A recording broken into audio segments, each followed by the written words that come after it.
Hey everyone, welcome to the 6th episode of the Terra Weekly Roundup. I'm your host, Joseph from Casa Crypto. If you're new around here, this is my weekly series where I bring you the latest and greatest developments in the Terra ecosystem.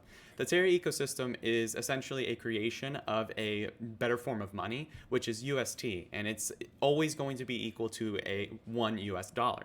And this is a massive innovation, and so I'm just bringing you guys the latest and greatest innovations in the space.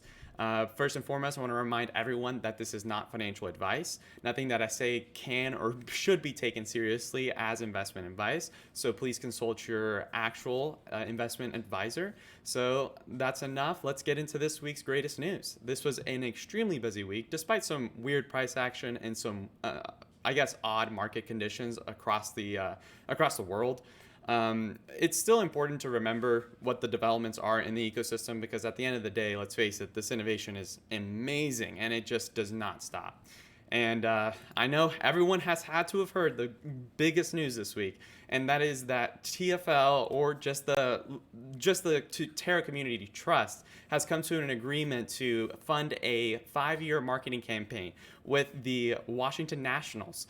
They are an MLB Washington, D.C. baseball team. And they are going to be essentially allowing Terra to have a clubhouse and multiple branding locations, and just overall having a more presence of a Terra brand inside of the arena. It's going to be branded everywhere in a LED screen. It's going to be on seating. It's going to be on tickets. There's going to be its own club area. And to be honest, when I first heard these news, I wasn't super excited. I don't regularly watch baseball. I'm more of a NBA and NFL guy. But regardless, I wasn't excited. I was like, why did we pick the MLB? Why are we going to something that doesn't have that many eyeballs watching it? But in reality, in the great Medium article in here, that details a little bit more about the developments here. There is a specific portion where it calls out to the common people that go to these games, or just in general, how many Fortune 500s and Fortune 100 companies that contain and buy season ticket seats to the Washington Nationals. And it makes sense. The Washington Nationals won a World Series in 2019. The only local teams in the area are the Washington football team and the Washington Wizards, two teams that have not done much in their respective sports. So this is a massive opportunity because guess what? It's 8 minutes from the SEC like 8 headquarters, and it's also where a whole bunch of policymakers, the U.S. government is at. This is a huge high-level move. It's going to just bring a new notoriety to the Terra brand. And I covered this last week, but the biggest news is that we could potentially see UST used inside of this venue. Instead of using the US dollar, they would actually be using UST as a form of transactional currency. And you can't just underplay that. Just a massive announcement. This is huge. My first reaction could not have been more wrong. But yeah, definitely go give it a read. Check out the article. It's been massive. A little bit of an insight into this. This was the Agora proposal 180, or the community spend proposal.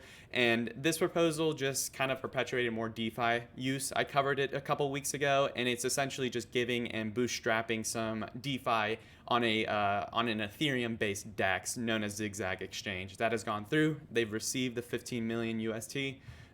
Just wanted to give you guys an update on that. Next up is going to be some TFL news. TFL has been busy this week. There's a reason why he's holding the World Series trophy in my thumbnail. Regardless, he managed to get the LUNA board to pass a massive anchor yield bolstering fund, essentially, and it's going to be 450 million UST. That's going to go directly to bolstering the anchor yield reserve that has been constantly talked about. It is what supplements the earn 20%. And this is going to go towards that to help that sustain that yield so that no more FUD is coming out about how the yield is depleting.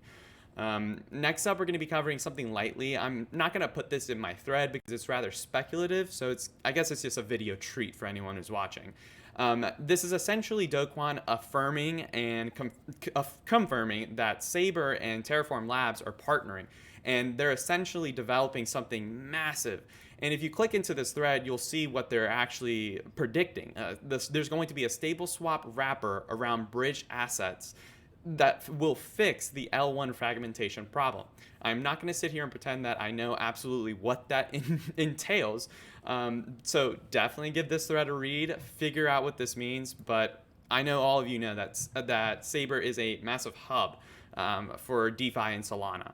And yeah, definitely give this a look. This is huge. Next up is going to be TFL taking off the gloves a little bit. TFL came out for some people. He was readily exchanging remarks with people. You can tell right here that he's asking people, why is everyone being so PvP? Why is everyone being so ready to fight, ready to argue, ready to also just drop baseless facts or just anything that could be misconstrued as hostile act.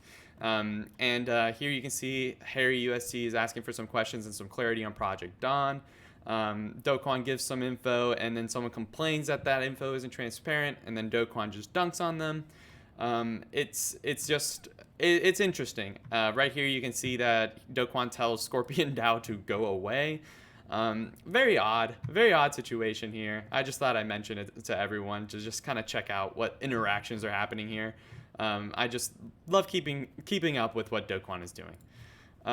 Let's go on to ThorSwap. This is kind of another video seed that I wanted to give you guys. It's essentially, I saw a lot of some big heads. You can see Donku right here is talking about it, but there are several other people that were mentioning this partnership. LUNA and UST pools are about to launch on the Thorchain.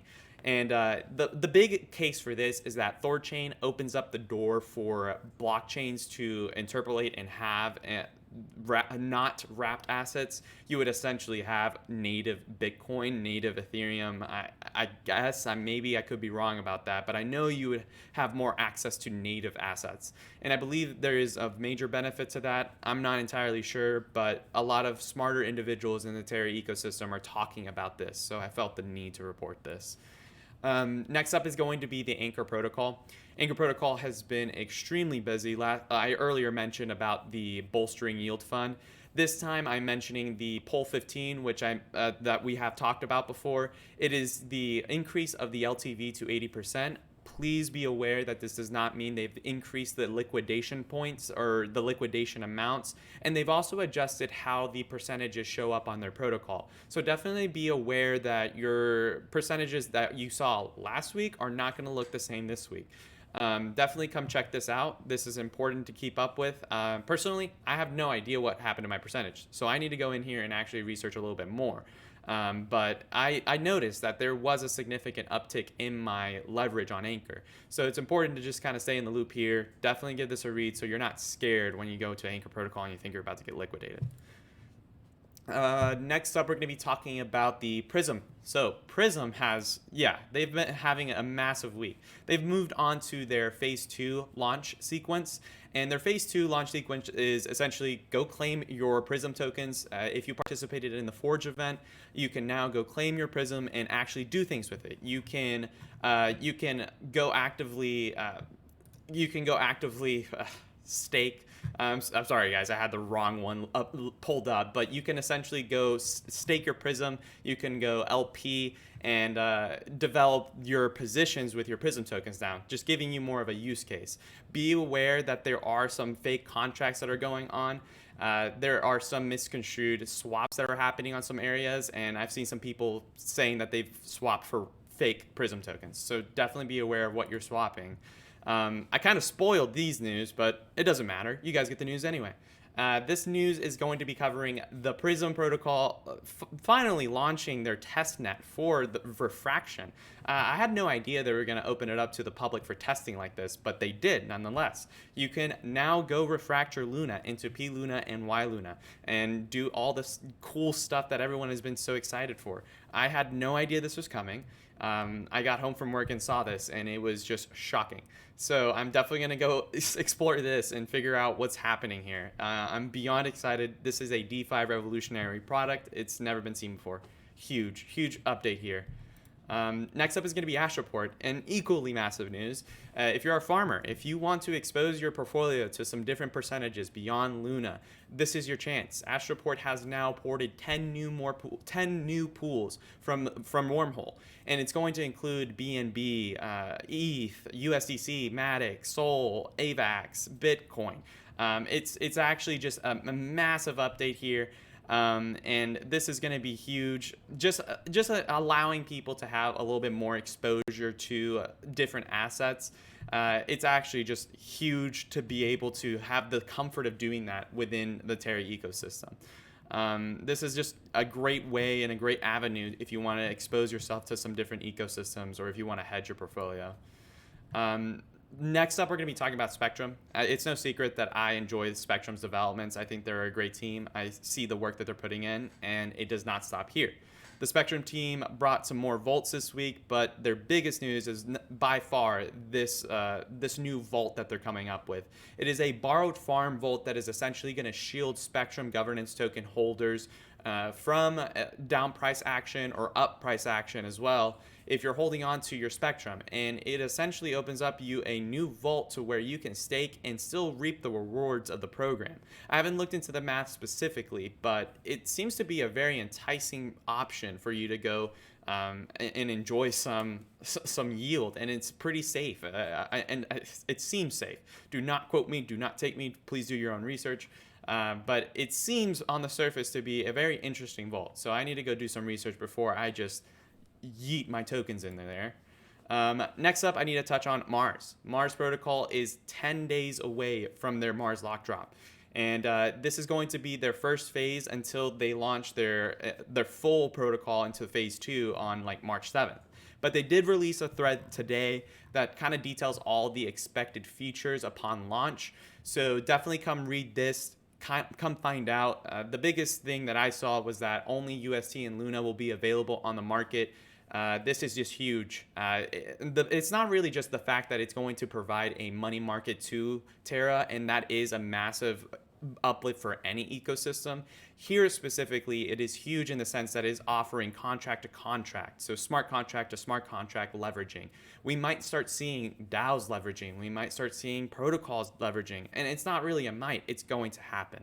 And Mars is going to foster that, and it's going to be huge, and it's going to essentially change the entire DeFi space here, and I fundamentally believe it's going to change the DeFi space in Cosmos. So definitely give this a read.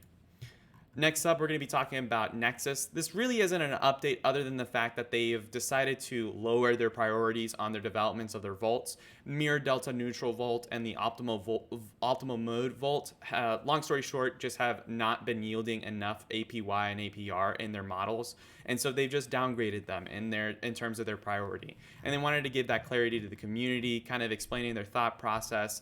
And they've released the 2.0 roadmap and everything. So definitely go look this out. Go look at this to just kind of stay in the loop of what the Nexus team is up to.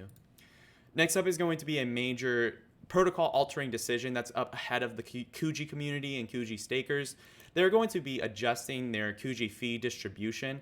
It's a very fundamental change here. It's going to redirect staking rewards or it's going to redirect any kind of token that gets funneled into their protocol. And I believe it's through the Blue, Orca, and liquidations, any kind of asset, any kind of native Apex asset that is being absorbed through Kuji will now be redistributed to Kuji stakers, essentially giving Kuji stakers a bigger portfolio and bag and exposure to different assets throughout their liquidation endeavors. And they are going cross-chain, and that's their direction. So this is huge, and it could alter the Kuji token performance quite a bit. Next up is going to be Stader. Stader has been posting like crazy this week, but their biggest news has been an enhancement on their SD token farm incentives. They are essentially opening up the floodgates for an extra APY. It's a total of 50% if I'm not mistaken. But it's a 50% extra APY on top of your vested SD tokens that you have been yielding if you've been participating in Stader. So definitely give a look if you're over there and you have some vesting SD tokens. You're probably yielding some really nice rewards right there. Okay, so we're just going to touch on some quick news so we can go ahead and get to the community threads. So this week, Pylon Protocol announced their launch, their community launch with the Pylon Fund. The WaterDAO is going to be using their DP tokens and their Pylon Fund mechanisms. And the WaterDAO is a group, it's an organization that has come together to bring 50 million people clean drinking water over the next 10 years, or within the next 10 years. So ambitious goal right here. Interesting to see this developing. Next up is a little bit of an update on Atlo. So Atlo has had several partner protocols to announce that they are applying and being launched on their protocol. One of them is Spaar. That is what was on the screen earlier, but I also wanted to show you guys another one that they were going to be launching. They're going to be launching MintDAO and Spaar. So those are the next two that they have announced other than the Fan Fury one. So definitely check that out. Next up is going to be Loop Finance. Loop Finance has launched their Learn Academy, essentially. It's not an academy where you're getting incentivized and paid. When I went through and watched the first module, it's essentially just an academy or an area with some super high quality videos to learn the fundamentals and the ropes of DeFi and crypto. And they are super great quality. I was very impressed. So definitely give this a look. It's a very handy tool to onboard anyone who's new to DeFi. I'm definitely going to be recommending this to friends, family, anyone who's asking me, how do I start this? Okay, but lastly but not least is going to be this Kado news. It's not specifically coming from Kado. It's coming from a lot of people throughout the community. Jason Wang is going to essentially showed us the first image of a swap from USD to UST. And this is huge. This is monumental. This is Kado's off and on ramp, or specifically right now, their on ramp. And it successfully went through with the transaction. You might be asking, wow, they charged $2 for that entire transaction. It's actually not terrible in the sense that it's a flat fee, no matter what you're transferring. If you're transferring $6 to UST, you're going to lose a lot of that. So don't go transferring $6. But yeah, Kado has just kind of been retweeting all the people that have been using this in closed testing. Someone seems to have been able to use Great British Pound in their UK bank account. So it's exciting to see this finally happen. Okay, sorry about taking so long to get through all the news, but we had a very busy week, and I wanted to move on to the community shoutouts. So from, I do not know how to pronounce your but Joe.ust has brought us a massive thread kind of detailing the Anchor V2 borrow model. And I've seen a lot of confusion going around, a lot of misunderstandings of the goal and how things are working. But Joe has got you covered. She completely develops a in-depth breakdown as to how Anchor and how the new model is going to work, how the tokenomics are going to adjust, addresses concerns, addresses any other developments that are happening, gives you a little bit of feedback on the future of Anchor protocol. This was just a super phenomenal thread, just so in depth. It completely made me more confident in my understanding and the direction of Anchor. Next up, we're going to be talking about this great price analysis that I found from one of my favorite new accounts at CryptoRud.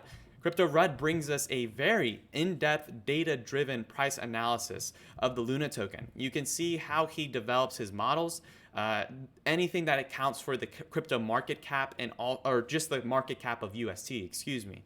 And it essentially projects the points of time that we could see some demand squeezes and some supply shocks when LUNA inevitably gets burned.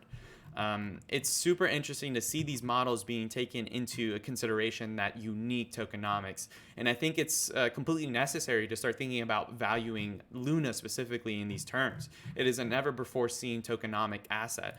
And I think Murray brings great content to that. He has a PhD in microeconomics. He is bringing some great analysis and just cannot rant about how good this account is. Super excited to follow him, super excited to keep seeing his content. Okay, so that's going to wrap up this week's greatest news and developments in the Terra ecosystem. Thank you guys so much for watching. I want to thank everyone for coming in and learning crypto with me and trusting me with giving you the latest and greatest developments in the Terra ecosystem. So if you haven't already, please like and subscribe. If you stayed this long, thank you so much. You're helping me keep doing something that I enjoy. This is a great hobby of mine, and I really appreciate you for taking the time out of your day to just listen to me. So thank you, everyone. Have a great weekend. I hope everyone had a great week, and I'll see you guys next week. Thanks.